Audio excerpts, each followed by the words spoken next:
Voltamos com programação nacional. Hoje estamos falando sobre os santos negros da Igreja Católica. Eu recebo o professor Rafael Tonon, professor e historiador. Eu deixei uma pergunta antes do intervalo, no bloco anterior, e ela precisa ser feita, ou melhor, esclarecida. Professor, a Igreja Católica declarou que os negros não tinham alma e, portanto, poderiam ser escravizados? Jamais, né? Então, há muita confusão. Já está esclarecido, né? Pelo menos nunca disse isso. Nunca ela disse, até porque, se nós olharmos os próprios escritos de São Paulo Apóstolo, né?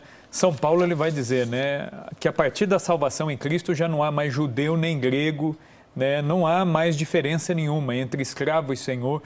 Então, quer dizer, para Deus, as diferenças acidentais, que são as diferenças de cor, de raça, de condição social, elas já não existem. Tanto é que nas comunidades cristãs primitivas, né, participava-se da Eucaristia tanto o senhor quanto o servo.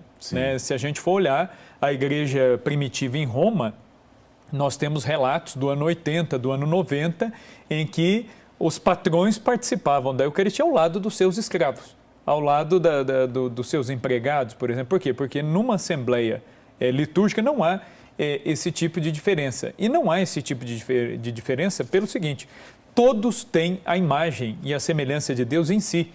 Né? Então, a igreja jamais afirmou isso aí. Agora, de onde vem a confusão? A confusão ela veio do seguinte: na época dos grandes descobrimentos, as grandes navegações, de fato, quando os espanhóis chegaram aqui à América e se depararam com a figura do indígena, que era algo muito estranho, muito desconhecido, né, para o Colombo, para os espanhóis em geral, então eles descrevem até de uma maneira que hoje em dia a gente acha até estranho. Fala, puxa vida, né, como que eles podiam pensar assim? Mas nós, se estivéssemos na mesma situação, estranharíamos. São seres humanos totalmente diferentes daquilo que era conhecido no mundo europeu. Sim. Então são pessoas em um contato constante com a natureza, com quase nada de roupa, que conseguem escalar árvores, que conseguem caçar, que conseguem ter uma agilidade, uma alimentação totalmente diferente. Então, isso espantou, de certa forma, o europeu e surgiu uma dúvida honesta, né? E isso é importante dizer, porque às vezes a gente também tem aquela imagem do colonizador sempre como alguém mau, violento e que, por essência, veio para destruir, né? Então, na verdade, nós não podemos julgar fatos e pessoas no passado com os critérios do presente. Sim. É o que a gente chama em história de anacronismo. O anacronismo é querer olhar para a Idade Média com a cabeça e com a evolução do conhecimento, da ciência e de tudo mais que nós temos hoje, no século XXI. Quer dizer, é algo absurdo. Nós não podemos usar as mesmas categorias. Nós estamos tratando de pessoas, de situações, de momentos em que muita coisa era desconhecida. Então, surge ali um questionamento honesto, né? Se são seres humanos, será que o indígena, primeiro o indígena, depois o negro também, será que o indígena, ele é um ser humano como qualquer ser humano? Ou será que o indígena está numa posição intermediária entre o humano e o animal? E aí é interessante, né, que geralmente essas questões mais filosóficas, existenciais, elas sempre iam parar na mão de quem? Dos grandes mestres, dos grandes professores. E o ensino, nesta época, estava concentrado majoritariamente na mão do clero, da igreja. Então, quem é que dava essas respostas? A igreja.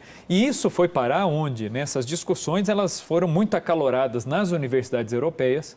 Então, muitos monges, muitos frades, muitos grandes teólogos, filósofos se posicionaram e o Papa vai dar a última palavra. Sim. Então, por exemplo, o Papa Paulo III, ele vai decretar, existe um decreto chamado Sublimis Deus, que vai falar especificamente dos africanos, dizendo o seguinte: os africanos são, sim, seres humanos, possuem alma, são filhos de Deus, têm imagem, a imagem e semelhança de Deus em si, merecem receber o anúncio do Evangelho, eles têm direito, né? Assim como o europeu tem, assim como o indiano tem, assim como o japonês, o chinês, como qualquer um tem.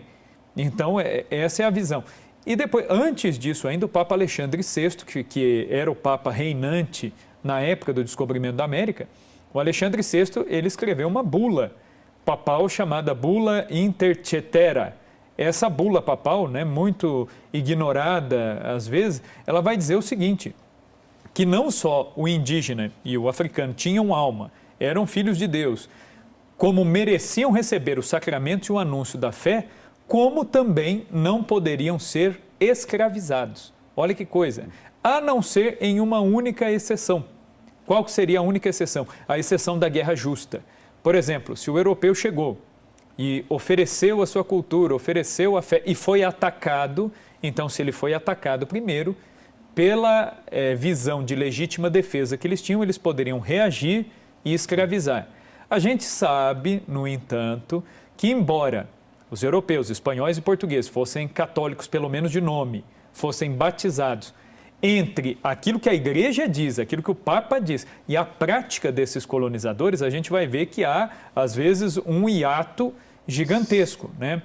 Basta a gente olhar as denúncias que os padres jesuítas faziam aqui no Brasil da exploração que muitos portugueses faziam em relação aos índios que não poderiam ser escravizados e eram apresados pelos bandeirantes, né?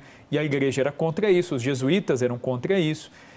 Ou também a gente pode ver aquilo que foi feito com os africanos, né? Aqui, que a igreja era contra, que a igreja não endossava, mas que na prática era feito assim. Então há uma distância entre aquilo que a voz oficial da igreja vai dizer e aquilo que na prática, às vezes, os filhos da igreja vão fazer. Agora, se a gente olhar para a história do Brasil especificamente, nós vamos ver aí um problema, né? A nobreza portuguesa intencionalmente, impediu por todos os meios uma presença massiva de clero. Sim. Aqui no Brasil. Então, na colonização brasileira, o que a gente vai ver? A gente vai ver um catolicismo que se desenvolveu aqui no Brasil, que é um catolicismo eminentemente leigo.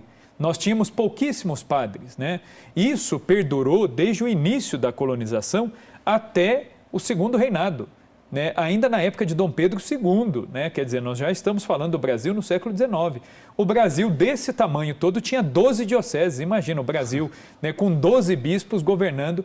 Por quê? Porque o Estado limitava essa presença do clero e esse catolicismo eminentemente leigo permitia que, às vezes, essa instrumentalização da religião para fins políticos ou, ainda mais, essa vista grossa que muitos faziam em relação àquilo que a igreja mandava, em relação à escravização, à não escravização, ao cuidado com os índios, ao cuidado com os negros, isso era solenemente ignorado às vezes, entendeu?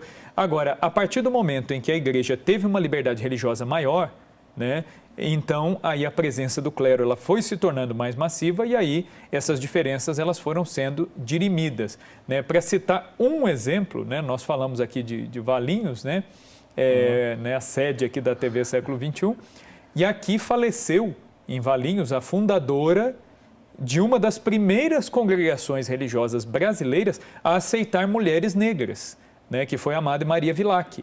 Né, a Madre Maria Vilac, junto com Dom Barreto, que é um bispo católico do início do século XX, o início da República, do governo republicano, o que ele vai fazer? Ele vai mostrar esse vigor, essa liberdade que a igreja vai ter na República, porque com a separação da Igreja e o Estado, se tinha algumas vantagens quando a Igreja e o Estado estavam unidas, também haviam algumas outras vantagens com a separação, que aí a Igreja pôde falar aquilo que de fato ela pensava sem estar atrelada ou ter que obedecer aos princípios do governo. Certo. Professor, para fechar o bloco, você citou o processo de beatificação de São Benedito. Esse processo era um processo polêmico ou era um processo tranquilo? Por ser negro, existia algum preconceito, existia assim alguma situação um pouco mais difícil ou não? Era um processo natural? No caso de São Benedito foi muito natural pelo seguinte, por conta da santidade, né? É o que o que São Paulo fala e é real, né? Em Cristo essas barreiras elas são superadas. Nós estamos falando de uma Itália onde a escravidão existia, onde o negro era sim relegado a um papel em segundo, terceiro plano até. Só que aí é interessante que a santidade brilha justamente em quem? Em um negro, analfabeto, sim, pobre, porteiro e cozinheiro de um convento. Então, quer dizer, Deus, de certa forma, Deus prega algumas peças de vez em quando. Foi um caso meio específico dele, essa naturalidade da beatificação. Outros santos... Não, já existiam outros. Antes de São Benedito, nós tínhamos outros santos negros. Talvez por uma visão muito eurocêntrica, com o tempo, Isso é até uma questão sociológica que daria para a gente discutir aqui. Simpósio. É que com o tempo, o que acabou acontecendo? Os europeus tiveram uma tendência de minimizar, inclusive na iconografia, a presença dos santos negros. Basta a gente lembrar que Santo Agostinho, o grande doutor, o grande teólogo católico, é um africano. Sim. Santo Agostinho nasceu na Argélia, né? Se a gente pegar os relatos, né, eles dizem que Santo Agostinho ele era um pouco mestiço, né? Então ele não era, não tinha a pele tão escura, mas era negro. Né? Santa Mônica também, a mãe de Santo Agostinho. Então, quer dizer, se a gente pegar até entre os primeiros papas da igreja, nós temos africanos. Entre os primeiros bispos, os grandes nomes da igreja primitiva, nós temos o próprio São Nicolau de Mira, né, que na iconografia, se nós pegarmos São Nicolau, ele é quase loiro, né, hoje em dia, né? Massa. Mas São Nicolau, ele nasceu numa região onde a maioria da população foi formada por imigrantes africanos que ocuparam ali aquele local, entendeu? Então, São Nicolau também era mais moreno, mais negro. Agora, essa visão um pouco eurocêntrica, ela foi, vamos dizer assim, na iconografia, negligenciando um pouco essas informações, mas havia já santos negros, né? E, por exemplo, mesmo antes de São Benedito, nós temos santos negros que já eram amplamente venerados, como Santo Elesbão e Santa Ifigênia, né? Que são santos bem anteriores. Santa Ifigênia é da igreja primitiva e Santo Elesbão é do século VI, né? Já da era cristã, né? Não é assim tão do começo, mas já é do século VI e era já amplamente venerado, não só, isso é interessante, no mundo cristão oriental ou africano, mas também no mundo europeu. Tá certo. Segundo bloco, já foi do Ação Nacional, nós falamos muito da Europa, da Itália, o processo de beatificação de São Benedito, e no próximo bloco nós vamos falar de Brasil. Nossa Senhora Aparecida, afinal de contas, ela é negra, não é negra, e o professor Rafael vai explicar tudo para nós. Ação Nacional, hoje em homenagem ao Dia da Consciência Negra, Santos Negros da Igreja Católica. No terceiro bloco, a gente vai debater tudo e muito mais sobre os santos da Igreja Católica.